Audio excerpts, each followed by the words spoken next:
اور ایک دوسرے کے تکالیف کو برداشت کرنے والے ہوتے ہیں، چھپانے والے ہوتے ہیں۔ علامہ صاحب آپ کی طرف میں آؤں گا، یہاں پہ علامہ صاحب نے ایک بات کہی ہے کہ یہ ایک کانٹریکٹ کی طرح ہے، عقد کی مثال دی کہ نکاح ایک عقد ہے، اس کی ذرا وضاحت فرما دیجئے کہ یہ عقد کیسے بن جاتا ہے؟ ماشاءاللہ علامہ محترم نے بہت خوبصورت بات کی۔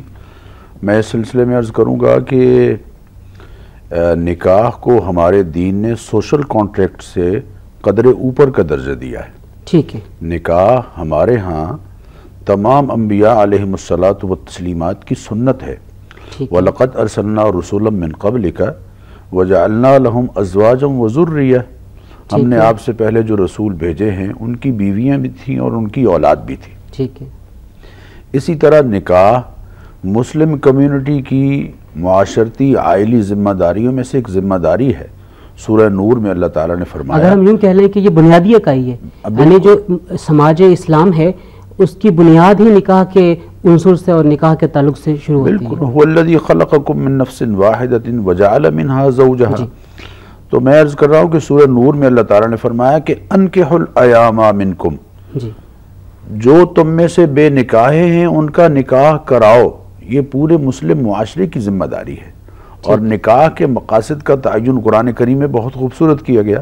میں علامہ محترم کی بات کو آگے بڑھاؤں گا۔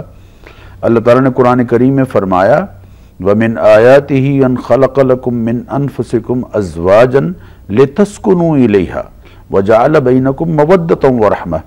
ہماری قدرت کی نشانی میں سے ایک نشانی یہ ہے کہ ہم نے تمہارے جوڑے بنائے ہیں تاکہ یہ رشتہ تمہاری پرسکون زندگی کا آغاز کا ذریعہ ہو، اور ایک بنیاد ہو، پرسکون زندگی کا اس سے آغاز ہو۔ وَجَعَلَ بَيْنَكُمْ مَوَدَّةً وَرَحْمَةً، اور ہم نے اس رشتے کو تمہارے درمیان محبت اور رحمت کی بنیاد بنایا۔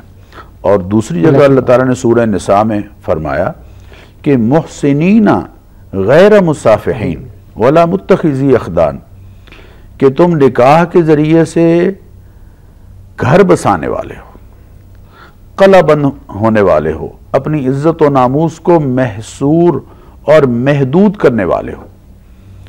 غیر مصافحین، تمہارا مقصد محض عارضی ایک تعلق اور سیکچول ایک نیڈ اسے پورا کرنا نہ ہو، بلکہ تم نیا گھر بسانے والے ہو۔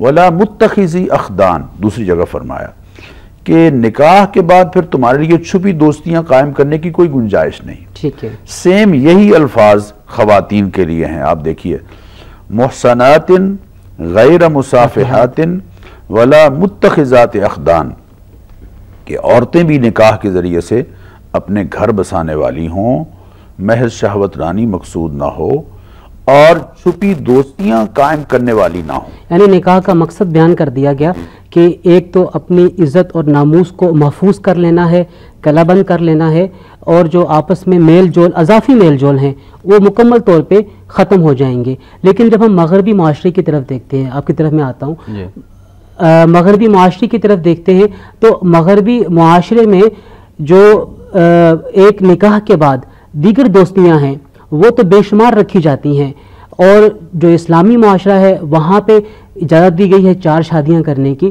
اب یہ ایک بڑا اختلاف سا رونما ہو جاتا ہے، اور مغربی معاشرہ اسلام پہ یہ ایک بہت بڑا حملہ کرتا ہے کہ یہ پولیگیمی کی طرف گئے ہوئے ہیں، ایک مرد 4 شادیاں کر سکتا ہے، اور جو مرد و زن کی مساوات ہے وہ نہیں پائی جاتی ہے، اور زن جو ہے اس کو مجبور کیا گیا ہے وہ ایک ہی شوہر رکھے، وہ زیادہ شوہر کیوں نہیں رکھ سکتی؟ اس کے حوالے سے آپ کیا کہیں گے؟ دیکھیں، میں سمجھتا ہوں کہ ہمارے ہاں بھی ایک حوالے سے انتہا ہے، اور مغربی معاشرے میں بھی ایک حوالے سے انتہا ہے، لیکن اسلام کا جو راستہ ہے وہ اعتدال کا راستہ ہے۔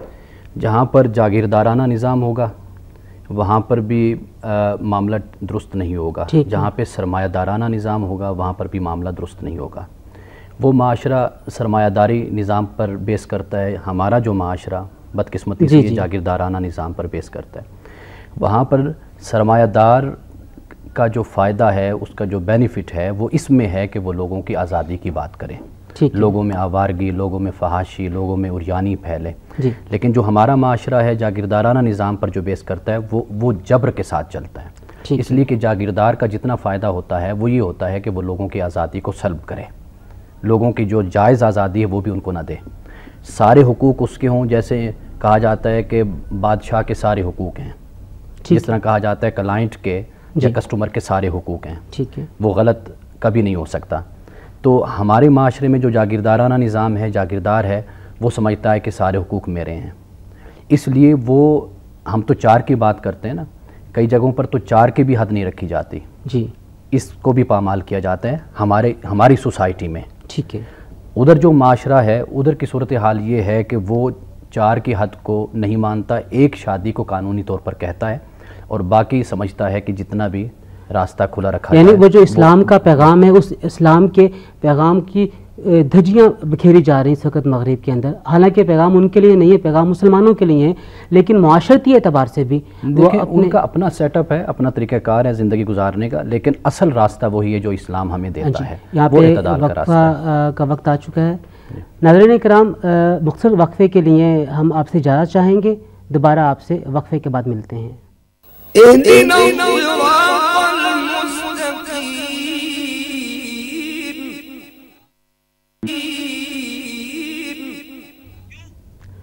ناظرین کرام، مختصر وقفے کے بعد خوش آمدید۔ ہم بات کر رہے ہیں فلسفہ نکاح اور اس کے مسائل کے حوالے سے۔ اس پروگرام میں آپ بھی لائیو کال کر کے ہمارے ساتھ شریک ہو سکتے ہیں۔ لائیو کال کرنے کے لیے آپ ہمارا نمبر نوٹ فرما لیجئے، 0423631269۔ میں دوبارہ نمبر دہرا رہا ہوں، آپ نوٹ کر لیجئے، 0423631269۔ ہمارے ساتھ موجود ہیں علامہ امانت رسول صاحب۔ جب ہم نکاح کی بات کرتے ہیں تو ہمارے برصغیر پاک و ہند کے معاشرے میں نکاح کی ایک صورت قرآن کے ساتھ نکاح کرنے کی بھی آتی ہے۔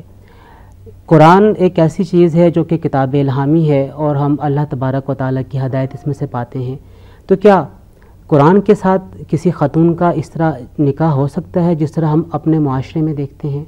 دیکھیں، نکاح کا ایک مقصد ہے جس پر پہلے ڈاکٹر صاحب نے بھی بات کی، آپ نے بھی گفتگو فرمائی ہے اس پہ۔ وہ جو نکاح کا مقصد ہے وہ تو بالکل یہاں پہ نظر ہی نہیں آتا، ٹھیک ہے۔ قرآن کتاب ہدایت ہے، جی، اور یہ نعوذ باللہ من ذالک ہمارے ذاتی، خاندانی اور معاشی مسائل کے جو معاملات ہیں ان میں استعمال کرنے کے لیے نہیں ہے، بلکہ ان مسائل کو قرآن کی روشنی میں حل کرنے کی ضرورت ہے۔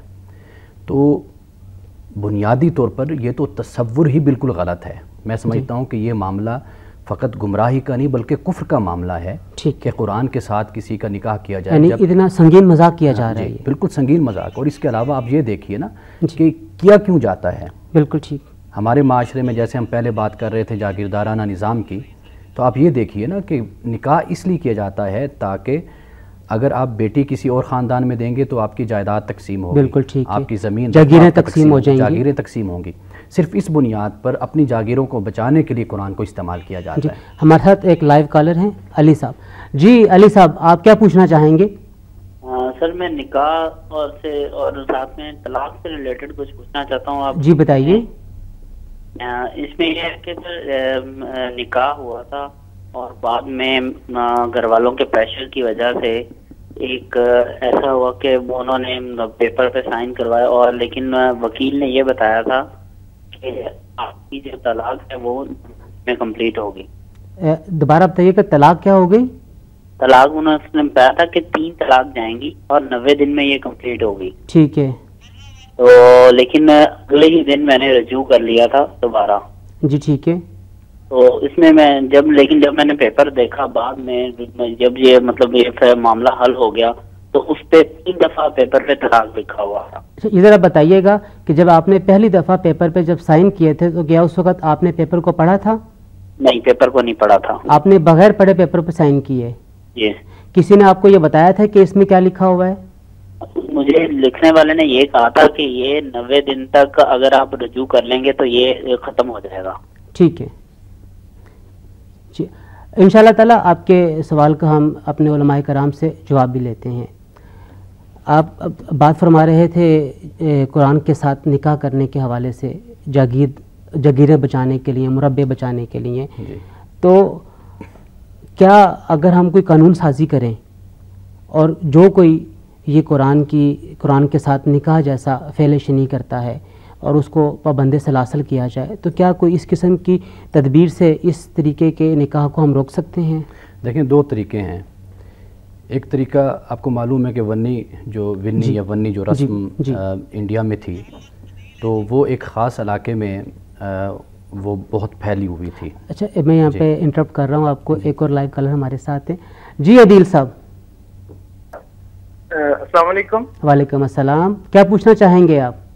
جی میں ایک سوال ڈاکٹر سرفراز اوان صاحب سے پوچھنا چاہ رہا ہوں۔ جی بتائیے۔ جی میں یہ جہیز کے اوپر ایک سوال پوچھنا چاہ رہا ہوں کہ جس علماء کرام جس طرح کہتے ہیں جہیز کے بارے میں شرعی حکم کیا ہے؟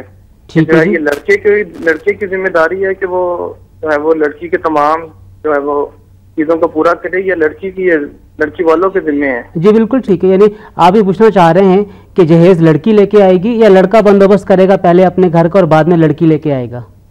جی جی ٹھیک ہے، انشاءاللہ تعالی ہم آپ کے سوال کا جواب لیتے ہیں۔ علامہ صاحب بات فرما رہے تھے۔ جی میں یہ گزارش کر رہا تھا کہ اس پر قانون سازی ہونی چاہیے، جیسے بہت سے معاملات جو ان پر جو اگینسٹ ویمن وائلیشن جو ہو رہی ہے، وائلنس ہے، اس پر قانون سازی پنجاب اسمبلی میں ہوئی ہے، نیشنل اسمبلی میں ہوئی ہے، اس پر بھی قانون سازی کی جا سکتی ہے، اور ریاست کو اور عدالت کو اس یہ کے بنیادی طور پر حق ہے کہ وہ اقدام کرنا سزا چاہیے، متعین کر سکتے ہیں۔ علامہ صاحب ہمارے سامنے سوال آیا جہیز کے حوالے سے، اس کا شرعی حکم کیا ہے؟ اور جس طرح میں نے بھی عرض کیا کہ کیا لڑکا پہلے اپنے گھر کو تیار کرے گا، وہاں پہ سامان زیست جمع کرے گا اور اس کے بعد لڑکی لے کے آئے گا، یا لڑکی اب سامان ساتھ لے کے آ کے لڑکے کے گھر کو روشن کرے گی؟ دیکھیے اصولی طور پر اگر نبی اکرم صلی اللہ علیہ وسلم کی ذات کریمہ اور آپ کی بیٹیوں کے جو نکاح ہیں ان کو ہم دیکھتے ہیں تو یقینی بات ہے کہ سیدنا علی کرم اللہ وجہہ سے یہ کہا گیا کہ وہ سیدہ فاطمہ الزہرا رضی اللہ تعالی عنہ کے لیے رہائش کا یقینی بات ہے انتظام کریں، اور جو مہر وہ لائے اسی میں سے ہی کچھ چیزیں نبی اکرم صلی اللہ تعالی علیہ وسلم نے اپنی عزیزہ بیٹی کے لیے لے کے پہنچائیں۔ ہمارے ہاں جو جہیز کا ایک وسیع تر تصور ہے، یہ بنیادی طور پر ہندو کلچر سے آیا ہے، ٹھیک ہے، اور اس کی وجہ یہ ہے کہ ہندوؤں کے ہاں بیٹی کو میراث دینے کا نظام سرے سے نہیں ہے، ٹھیک ہے، تو وہ اس میراث کے نظام کو جو بیٹی محروم رہتی ہے میراث سے، اس کو اس طرح سے لیتے ہیں کہ چلیے کچھ جہیز میں دے دیا جائے سامان، تاکہ ایک لحاظ سے اس کی کمپنسیشن ہو جائے۔ لیکن ہمارے ہاں تو میراث ایک متعین ہے، بالکل بیٹی کا حق بھی ہے، للرجال نصیب مما اکتسبوا وللنساء نصیب مما ترک الوالدان والاقربون وللنساء نصیب مما ترک الوالدان والاقربون۔ تو اس طرح سے ہمارے معاشرے میں اس وقت جو کچھ ہو رہا ہے اور بیٹی والوں سے جس طرح سے مطالبے کیے جا رہے ہیں، اور پھر گاڑی اور مکان اور اس سے آگے بڑھ کر پھر ایک جلوس کی دعوت اور بہت کچھ، یہ تو سراسر بیٹی والوں پر ظلم ہے۔ لیکن یہاں پہ آپ کی بات میں کاٹ رہا ہوں، یہاں پہ جو دلیل دی جاتی ہے وہ بڑی پختگی کے ساتھ دیتے ہیں۔ آپ نے بے شک فرما دیا کہ حق مہر میں سے ہی کچھ رقم سے نبی کریم صلی اللہ علیہ وآلہ وسلم نے کچھ سامان کا انتظام کر کے آپ کے ساتھ بھجوا دیا، وہ اسی سامان کے انتظام کو اپنے لیے دلیل بنا لیتے ہیں کہ جی دیکھیے نبی کریم صلی اللہ علیہ وسلم نے بھی ایسا کیا، اس لیے ہم ایسا کر رہے ہیں۔ اس زمانے میں گھڑا تھا پانی کے لیے، آج کل فریج ہے۔ دیکھیے میں آپ سے عرض کروں کہ ایک ہے محدود حد تک اپنی بیٹی کو کچھ ہدایہ دے دینا، ٹھیک ہے، یقینی بات ہے اس کو کوئی بھی غلط نہیں کہے گا، جی ٹھیک ہے، لیکن دوسری طرف ہم اپنے معاشرے میں یہ دیکھ رہے ہیں کہ لڑکے والے باقاعدہ ایک فہرست مہیا کرتے ہیں، اور جہیز میں یہاں پہ ہم وقفے پہ جا رہے ہیں، انشاءاللہ تعالی وقفے کے بعد یہیں سے ہم اپنی بات کو دوبارہ چلائیں گے۔ ناظرین اکرام، مختصر وقفے کے لیے ہمیں اجازت دیجیے گا۔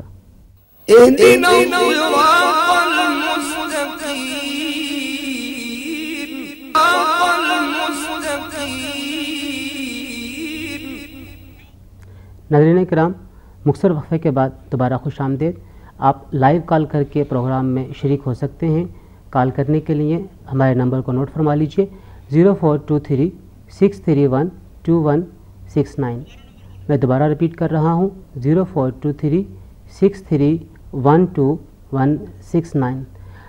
ابھی وقفے سے قبل ہمارے سامنے یہ سوال آیا کہ طلاق کے پیپرز پہ سائن کروا لیے گئے اور سائن کرنے والے کو یہ معلوم نہیں تھا کہ لکھا کیا ہوا ہے، اور یہ کہا گیا کہ 90 دن میں رجوع کر سکتے ہو، یعنی جہاں پہ رجوع کی بات آتی ہے وہاں پہ عموماً طلاق واحدی ہوتی ہے، تو اس صورت میں اس کیفیت میں کیا طلاق واقع ہوگی؟ یقینی بات ہے، اگر حلفیہ طور پر وہ صاحب یہ کہیں کہ میں نے اس عبارت کو نہیں پڑھا ہے اور واقعتاً انہوں نے نہیں پڑھا ہے اور بتانے والے نے انہیں بتایا ہے کہ اس میں ایک طلاق کا تذکرہ ہے اور 90 دن کے اندر تم رجوع کر سکتے ہو، تو گویا اس نے بتایا کہ یہ طلاق رجعی ہے جو اس میں منشن کی گئی ہے۔ ٹھیک ہے، تو اس صورت میں اگر اس نے واقعتاً نہیں پڑھا، اول تو اسے پڑھنا چاہیے تھا چونکہ بڑا سینسٹیو ڈاکومنٹ ہے، اور اس نے نہیں پڑھا اور واقعتاً نہیں پڑھا اور دستخط کر دیے، تو پھر یقیناً وہ ایک ہی طلاق شمار ہوگی اور اس میں رجوع کا چانس اس کے لیے ہوگا۔ علامہ صاحب، ہمارے سامنے ایک اور مسئلہ ہے، کورٹ میرج کا مسئلہ، کہ لڑکا اور لڑکی کورٹ چلے جاتے ہیں، وہاں پہ جا کے نکاح کر لیتے ہیں، جسے عرف عام میں کورٹ میرج کہا جاتا ہے۔ تو ہمارے اس معاشرے میں کورٹ میرج کو بہت کبھی شکل میں دیکھا جاتا ہے، لیکن لڑکا اور لڑکے مطمئن ہوتے ہیں کہ ہم تو نکاح کر چکے ہیں، تو کیا اس نکاح کی کیفیت یا اس نکاح کے حوالے سے کیا ہوگا؟ کیا وہ ویلڈ ہوگا یا وہ باطل قرار دیا جائے گا؟ دیکھیں، نکاح تو ویلڈ ہے جو کورٹ میں ہوتا ہے، اس لیے کہ فریقین راضی ہیں، لڑکا اور لڑکی، اور جو اس کے قانونی تقاضے اور شرعی تقاضے ہیں وہ اس کو پورا کرتے ہیں، یعنی گواہیاں بھی وہاں پہ موجود ہیں، تو نکاح ہو جاتا ہے قانونی طور پر۔ لیکن باقی معاملہ رہتا ہے کہ آپ یہ دیکھیے کہ میں سمجھتا ہوں کہ جو ہمارا ایک فیملی سسٹم ہے، یورپ اس کو کھو چکا ہے اور وہ پچھتاتا ہے۔ اگر وہاں پر چونکہ میں بھی رہ کر آیا ہوں، آپ کا بھی آنا جانا رہتا ہے، اگر وہاں کے اسکالرز جو ویسٹرن اسکالرز ہیں ان کو اگر آپ پڑھیں، ان سے گفتگو ہو، اور ایون کہ جو وہاں کی پبلک ہے اور خاص طور پر وہ لوگ کہ جو 40+ سے ہیں، 40 سال سے اوپر ہیں، جب وہ اپنی سوسائٹی میں محرومی کو دیکھتے ہیں نا، کہ اولاد قریب نہیں ہے، بڑھاپا ہے، تنہائی ہے، تو وہ پھر اپنے اس سسٹم سے باغی ہوتے ہیں، نفرت کرتے ہیں۔ وہ کہتے ہیں کہ بھئی جو آپ لوگوں کا سسٹم اور نظام ہے مشرق کا، فیملی سسٹم، یہ بہت اہم ہے۔ میں یہ کہتا ہوں کہ اس پر کسی قسم کا کمپرومائز نہیں کرنا چاہیے ہمیں اپنے فیملی سسٹم پر، یعنی ارینج سسٹم چلنا چاہیے ہمارا، یعنی فیملی سسٹم، یعنی جسے ہم جہاں پہ ماں ہے، باپ ہے، بہن ہے، بھائی ہیں، بیوی ہے، بچے ہیں، مل جل کے پیار اور محبت سے رہنا ہے، ایک تعلق ہے بڑے کا چھوٹے سے، چھوٹے کا بڑے سے، شفقت اور محبت کا، جو ہمیں احادیث رسول صلی اللہ علیہ وسلم میں بھی کثرت سے ملتی ہیں، یہ بنیاد ہے۔ لیکن ہم اگر قانون اور شریعت کی بات کریں، اس حساب سے جو قانونی اور شرعی تقاضے ہیں، اگر وہ دونوں پورا کر کے نکاح کرتے ہیں تو ان کا نکاح ہو جاتا ہے، لیکن ہمارا سوشل سسٹم اس کو ایکسیپٹ نہیں کرتا، یہ بنیادی بات ہے۔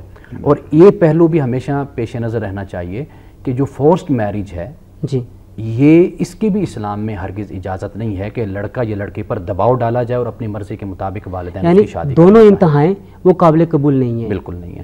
یعنی میں یہ سمجھتا ہوں کہ والدین کی ذمہ داری ہے کہ اولاد کو اچھے طریقے سے سمجھائے، ان کو بتا دے کہ بھائی اس کے کیا کانسیکوینسز ہیں، کیا نتائج ہیں، اور تم کس طرح سوشل سیٹ اپ سے کٹ جاؤ گی، فیملی سے کیسے جدا ہو جاؤ گی، اس کے بعد اگر وہ قدم اٹھاتے ہیں تو وہ اٹھا لیں۔ اچھا، لیکن جب ہم نکاح کے بارے میں کہتے ہیں اور نکاح کی ایک حیثیت دیکھتے ہیں تو کتب میں تو یہی لکھا ہے کہ یہ ایجاب و قبول کا نام ہے، اس ایجاب و قبول میں پھر والدین کی رضا کتنی کاؤنٹ کرتی ہے اور والدین کا حکم کتنا کاؤنٹ کرتا ہے، اور اس میں بچوں کی جو اپنی رضا ہے وہ کتنی کاؤنٹ کرتی ہے، یہ ایک ڈیبیٹیبل سوال ہے، اور ہمارے اس معاشرے میں یہ بہت اٹھایا جاتا ہے۔ پڑھا لکھا طبقہ، پڑھے لکھے بچے اس کو بہت اٹھاتے ہیں کہ ہمیں اپنی مرضی سے جینے کا حق ہے، ہمیں اپنی مرضی سے نکاح کرنے کی اجازت دی جائے، وہاں پہ آ کے والدین فورس کرتے ہیں کہ نہیں، وہی ہوگا جو کچھ ہم چاہیں گے۔ اس کے حوالے سے دیکھیں، کسی نے کہا تھا دا مین از سوشل اینیمل، انسان ایک سماجی جانور ہے۔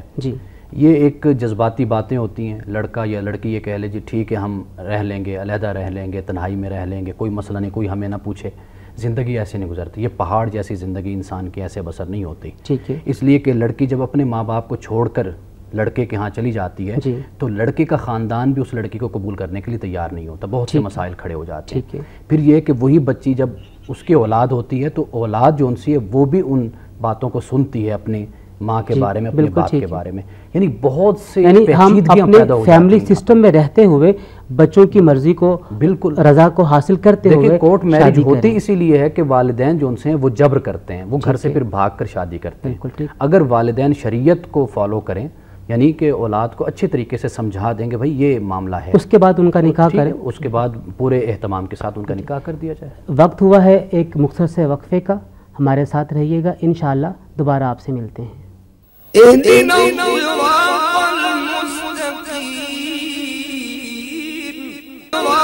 المستقيم ناظرین کرام، وقفے کے بعد خوش آمدید۔ ہمارے ساتھ ایک لائیو کالر ہیں ملتان سے، صادق صاحب۔ جی صادق صاحب، آپ کیا پوچھنا چاہیں گے؟ السلام علیکم وعلیکم السلام۔ سر، یہ میں نے یہ پوچھنا تھا، ایک سوال تھا میرا جی جی کہ یہ اہل سنت جماعت سے میرا تعلق ہے، جی جی تو میرا نکاح ہوا تھا اہل تشیع، جی میری شادی ہوئی تھی، تو نکاح جو ہے وہ اہل تشیع نے پڑھایا تھا، جی کیا وہ نکاح صحیح ہے یا مجھے نکاح دوبارہ کرانا پڑے گا؟ جی جی انشاءاللہ تعالیٰ آپ کے سوال کا ہم جواب دیتے ہیں۔ یہاں پہ ایک سوال بڑا ابھرتا ہے جب ہم نکاح کرتے ہیں کہ ذات برادری کا جو نظام ہمارے معاشرے میں قائم ہے، جس میں کوئی بھی دوسری ذات برادری کے ہاں نہ اپنی بیٹی دینا چاہتا ہے نہ لینا چاہتا ہے، اس کے ساتھ ساتھ پھر یہ کہ ہمارے ہاں اس طرح کی انتہا پسندی بھی ہے کہ نکاح سے قبل اگر کوئی بچی کو دیکھنا چاہے تو بچی کو نہیں دکھایا جاتا۔ حالانکہ جب ہم حدیث مبارکہ کا مطالعہ کرتے ہیں تو وہاں پہ ہمیں یہ حکم ملتا ہے کہ جس نے نکاح کرنا ہے وہ ایک دفعہ اس خاتون کو دیکھ لے جس سے اس کا نکاح ہونے والا ہے۔ تو اس کے بارے میں آپ کیا سمجھتے ہیں؟ اس سلسلے میں عرض کروں گا کہ نکاح کے نتیجے میں محض ایک کپل وجود میں نہیں آتا، بلکہ دو گھرانے آپس میں جڑتے ہیں۔ جی، جب دو گھرانے آپس میں جڑتے ہیں تو ان کے سوشو سٹیٹس کا خیال رکھنا تاکہ وہ آنے والی زندگی میں نکاح ان میں سے کسی ایک کے لیے عار کا باعث نہ ہو، یہ بہت ضروری ہے، یعنی پھر انگلی اٹھا نہ سکے۔ یہی وجہ ہے کہ شریعت نے کہا ہے کہ آپ کف کا خیال رکھیں، ٹھیک ہے، اور کف میں اصل یہی ہے کہ آپ دلہا اور دلہن دونوں کے سوشو سٹیٹس کا خاص خیال رکھیں۔ کہیں ایسا نہ ہو ایک رکشے چلانے والے کے ساتھ اگر کسی مل آنر کی بیٹی کی شادی کر دی جائے گی تو ایجاب و قبول کے ساتھ نکاح تو یقینی باتیں ہو جائے گا، بالکل ٹھیک، لیکن وہ بیٹی کے پیرنٹس کے لیے ایک بڑی عیب کی بات ہوگی اور بڑا معیوب ہوگا۔ تو کف کا خیال رکھنا جی، اور ایسے گھرانوں میں باہمی نکاح کرنا کہ جن کا کسی حد تک پہلے سے تعارف ہو اور نیا تعارف اور نئی پہچان کرانے کی ضرورت نہ پڑے، یہ تو بہرحال اپنی جگہ یقیناً محترم ہے اور اس کا خیال رکھنے کا نبی اکرم صلی اللہ علیہ وسلم نے بھی خود ارشاد فرمایا ہے۔ لیکن ذات برادری کو اس طرح سے بنیاد بنانا کہ باوجود اس کے کہ موضوع رشتہ مہیا ہے جی، اور تعلیمی لحاظ سے یا دوسرے ہر حوالے سے رشتے دونوں جگہ بالکل بہتر ہیں، لیکن صرف اس ذات برادری کو بنیاد بنا کے ہم رشتہ نہ کر رہے ہوں، یہ یقیناً ناپسندیدہ کہلائے گا اور اس کو نادرست ہم کہیں گے، یقینی بات ہے۔ بالکل ٹھیک۔ آپ اس طرف ذرا کوئی رہنمائی کیجئے کہ نکاح عقد کیا جاتا ہے، ظاہر بات ہے عقد میں کچھ دیا جاتا ہے کچھ لیا جاتا ہے، تو اس موقع کے اوپر حق مہر کی ادائیگی کی جاتی ہے، تو حق مہر کے حوالے سے کیا اسلام کی تعلیمات ہے؟ لیکن آپ کے جواب سے پہلے ایک لائیو کالر ہمارے ساتھ ہیں۔ جی احمد صاحب، آپ کیا پوچھنا چاہیں گے؟ السلام علیکم۔ وعلیکم السلام۔ سر، ابھی کسی صاحب نے ایک سوال پوچھا تھا طلاق رجوع کے بارے میں۔ طلاق رجی؟ جی، طلاق رجی، اس میں نے پوچھنا تھا کہ اس میں کیا دوبارہ نکاح کرنا پڑتا ہے یا پہلے والا نکاح وہی قابل قبول ہوگا؟ جی کے بارے میں جی، اس میں عرض کر دیتا ہوں کہ اگر طلاق رجی دی ہے تو تقریباً 2.5 سے 3 ماہ کا عرصہ ہر خاتون کے حوالے سے الگ الگ ہوتا ہے، اس میں اگر وہ دوبارہ رجوع کر لیتا ہے دوبارہ نکاح کرنے کی انہیں ضرورت پیش نہیں آتی ہے۔ جی جی، حق مہر دیکھیے، بنیادی بات تو یہ ہے کہ شرعی حق مہر کوئی نہیں ہے، ٹھیک ہے، یعنی شرعی حق مہر وہی کہلائے گا کہ جو دونوں طرف سے یعنی فریقین، دونوں خاندان جو متعین کرتے ہیں اپنے معاملات کے حساب سے۔ جی ٹھیک، اس کے اچھا لیے یہ ہو گیا شرعی۔ تو اس کا مطلب یہ ہوا کہ ایک سنت جو حق مہر جو ہے وہ ایک الگ چیز ہوگی؟ دیکھیں رسول اللہ صلی اللہ علیہ وسلم نے اپنی ازواج مطہرات کے جو حق مہر ہیں وہ بالکل مختلف طے پائے. جی بالکل ٹھیک. کوئی ایک خاص مقدار متعین نہیں ہے، لیکن اکثر میں ہمیں 12.5 اوقیہ تقریباً 500 درہم کی ایک مقدار نظر آتی ہے، سوائے جو حبشہ میں نکاح ہوا تھا اس میں 4000 درہم کی ایک مقدار ہے، باقیوں میں ہمیں تقریباً 500 درہم کی ایک مقدار نظر آتی ہے. اس کے علاوہ حضرت فاطمہ رضی اللہ تعالیٰ عنہ کا حق مہر بالکل اس سے مختلف نظر آتا ہے. بالکل ایسے ہی، یعنی وہ بنات میں دیکھیے قرآن نے اس کے لیے معروف کا لفظ استعمال کیا ہے. ٹھیک ہے. جو ایک سوشل ایکسیپٹیبل جو چیز ہوتی ہے، سماجی طور پر جو چیز آپ کے لیے قابل قبول ہے، اس کے لیے معروف کی اصطلاح قرآن پاک نے استعمال کی. ہر فیملی میں پھر اس کی مقدار الگ الگ ہوگی. بالکل ایسے ہی ہے جیسے حضرت نے بات کی مل آنر ہے، وہ واضح بات ہے کہ اپنی بیٹی کو حق مہر جو دے گا، یعنی لڑکا جو ہے اپنی بیگم کو اگر حق مہر دیتا ہے تو وہ اس کی مقدار علیحدہ ہوگی. بالکل ٹھیک ہے. ٹھیک ہے نا جی. اسی طرح ایک عام فیملی سے جو تعلق رکھتا ہے متوسط طبقے سے، وہ حق مہر دے گا وہ اسی حساب سے دے گا. اس لیے ایک مہر مثلی بھی ہمارے ہاں یہ اصطلاح استعمال ہوتی ہے، معروف ہوتی ہے. یعنی وہ یہی ہے کہ پھپھو کا، خالہ کا، بڑی بہن کا جو ایک فیملی کے اندر حق مہر کی مقدار ہے وہ مہر مثلی. اس کے بارے میں مزید جی اس سلسلے میں عرض کروں گا کہ منیمم مہر کے بارے میں تو نبی اکرم صلی اللہ علیہ وسلم کا ایک ارشاد گرامی ملتا ہے. آپ صلی اللہ علیہ وسلم نے فرمایا کہ لا مہر لأقل من 10 دراہم. جی. اور درہم چونکہ 3.5 ماشے کا ہے تو ہو سکتا ہے کہ کسی زمانے میں یہ 10 درہم چونکہ کوئی 32.5 ماشے بنتے ہیں. جی. تو ممکن ہے کسی زمانے میں 1 ماشا 1 روپے کے برابر ہو. لہذا ہمارے معاشرے میں 32.5 روپے کو شرعی مہر قرار دیا جاتا ہے جبکہ یہ کہیں بھی شرعی مہر نہیں ہے قطعی طور پر. ازواج مطہرات کے مہر 200 درہم سے لے کے 500 درہم تک ہیں، اور تم حبیبہ کا 400 دینار یا 4000 درہم ہے. اب 500 حضرت فاطمہ الزہرا رضی اللہ عنہ کا مہر بھی 500 درہم تھا، اور 500 درہم جو ہے وہ 133 تولے چاندی کے قریب بنتا ہے. بالکل ایسے ہی ہے. لہٰذا ہمارے معاشرے میں جب نکاح کا موقع آتا ہے تو 2 صورتیں سامنے آتی ہیں. ایک تو یہ کہ لڑکے والے یہ کہتے ہیں کہ یہ لڑکی والے بتائیں گے مہر کیا لکھنا ہے. بھئی لڑکی والے کیوں بتائیں؟ ایک گفٹ ہے جو نئی زندگی کے آغاز کی خوشی میں آپ دے رہے ہیں، تو گفٹ تو آپ کو دینا چاہیے. گفٹ جو دونوں کے شایان شان ہو. یعنی نئی زندگی کے آغاز کی خوشی میں دلہا اپنی وائف کو گفٹ دے رہا ہے تو دلہا کے بھی شایان شان ہو اور دلہن کے بھی شایان شان. یہیں پہ آپ کی بات کو ختم کر رہا ہوں. اصل میں ہمارے پروگرام کا وقت بھی اب بالکل ختم ہو چکا ہے، بالکل آخری لمحات ہیں. ناظرین کرام، آج اپنے اس پروگرام میں فلسفہ نکاح اور اس کے مختلف مسائل اور احکامات کا ہم نے تذکرہ کیا، اور یقینی طور پہ آپ نے اپنے سوالات کے یہاں سے حل بھی لیے. انشاءاللہ تعالی اگلے جمعۃ المبارک نئے پروگرام اور نئے موضوع کے ساتھ دوبارہ آپ کی خدمت میں حاضر ہوں گے.